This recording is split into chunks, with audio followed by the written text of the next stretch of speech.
Greetings and welcome back to There Be Game. What I'd like to do is start this episode with a question.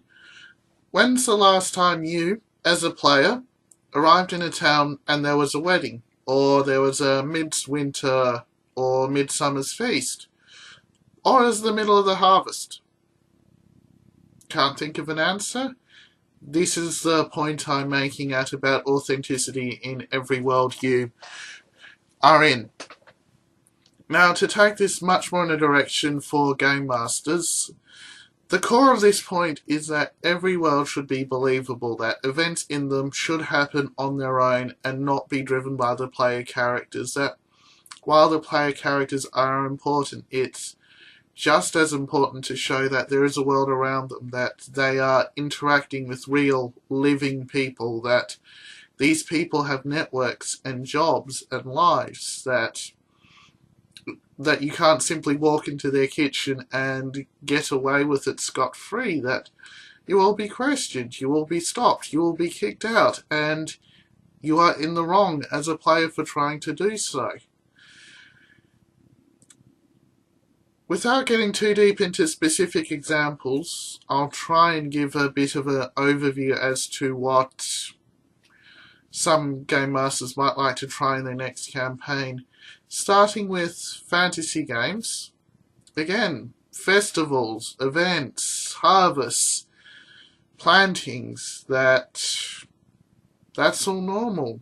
Stories of farmers and neighbours arguing about the damage a pig caused, that's really happened. That there's a lot of noise about, that there's a lot of smell, that towns were truly on the nose, that horse manure really was just left there by a horse, shame you stepped in it. There's a lot more to it as well. There's saints' days, there's celebrations, there's so much. I think worlds like Galarian, like Faerun, even though it's my favourites, openly fail in. While they mention all these events, they don't do the justice required. That, in fact, celebrations did last for weeks, depending where you were, that tax could be paid in labour to the nearby lord, that in England archery practice was required by law for those who could bear arms and be taken as soldiers. In fact, if you want to be even more accurate, it was only in Germany and Italy, from memory, that people could openly wear swords. So, congratulations, you've passed into a new duchy. Better hide those swords. That's the law here. More modern settings, that's hard to talk about on a different level. While we go, oh, that's obvious. Does what we do now make much sense if it was in the 1930s? Sure, our technology looks different. Sure, our engines run a little more efficiently. Sure, our planes are driven by jets rather than propellers. Powered if you want to be a pedantic person like I am. That doesn't mean that they think in the same ways or they have the same values. The modern concept of work rosters and the 8-hour day, they're relatively new. The same goes for the very graduated levels of response to threats. That previously people who were breaking in were treated very severely by the law and were sent halfway around the world. That's in my country's history. Other factors here are not just about religion and Saints' Day, but they are about celebrating important national days. That if I was to run a campaign 5 years from now in America, I would have to acknowledge certain public holidays. I would have to acknowledge certain events. I would have to acknowledge the elections, the election time frame, and the presidents that have come in that time. There's so much detail that, again, a lot of systems will miss when They're creating a world, they're creating a module.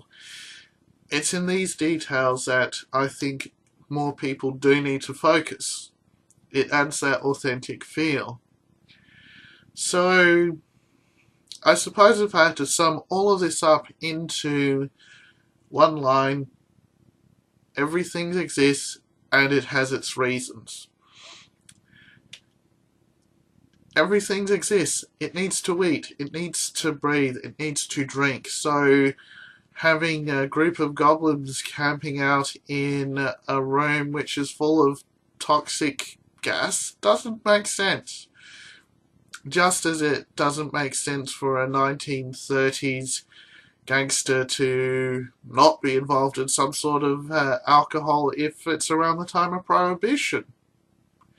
There's a certain interlinkedness that also underlies authenticity, that at the end of the day people have jobs and they talk to each other about those jobs, and it's out of sight of the players. It's a can you take me there, and you know what, Game Masters, next time say no, the guy's busy, he's got a job, he's got a life.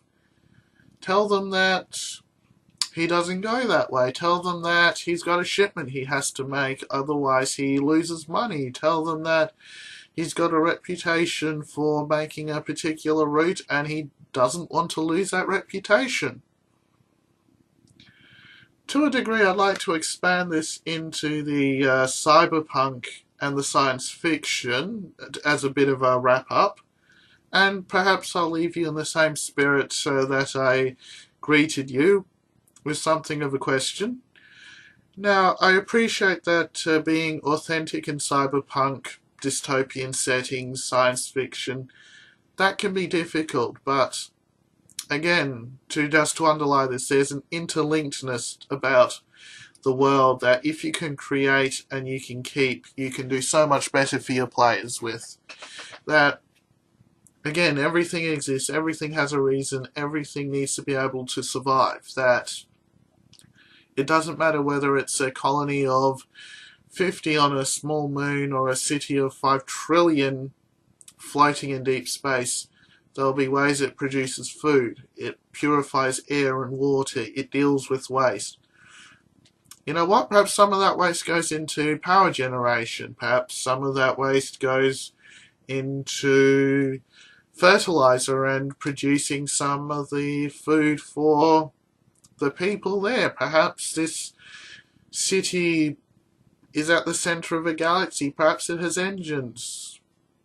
All of that extra stuff doesn't really matter as long as that underlying principle of that it can last, it's able to survive, and that it exists within its own universe naturally are followed. The same very much applies to cyberpunk and more of the dystopia settings, that corporations do need each other, that there are links at that level of business you can't help but shake. Guess who Oracle's biggest client is? IBM.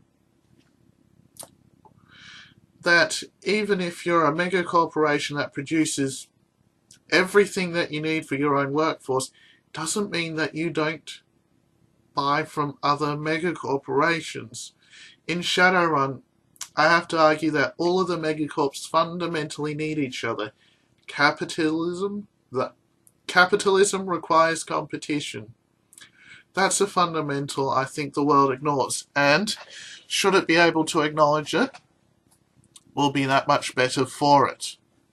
Now, I could go into a lot of detail here, but I think I'll wrap it up here with a question, and I'll direct this one more to Game Masters. Next time you're involved in a bit of world creation, ask yourself this one question. Do my players drive it? Is there something about my player group that makes this world work when it otherwise wouldn't? And if you have something there, take a few steps back. Take a few more steps back. In fact, take 100 steps back. Look at the world. Look at how it works. It can be full of magic, centaurs, fae spirits, dragons, anything and everything you can name. But if it breaks any rules and it fundamentally requires the players to be a core part of it, a core driving force about it, improve it. Take the time to make sure that going back with the original example, that ferryman, he's got a life. You don't need to name the wife or the kids, but think about that. If he had a wife and kids, why would he spend months, if not weeks, travelling? If he only works a 2-day route there and back, why would he extend it out? What's in it for him? So again, I'll leave you with some thoughts on that. Feel free to comment away, and I hope this one is a little controversial. Thank you very much for your time, and hope you keep tuning in.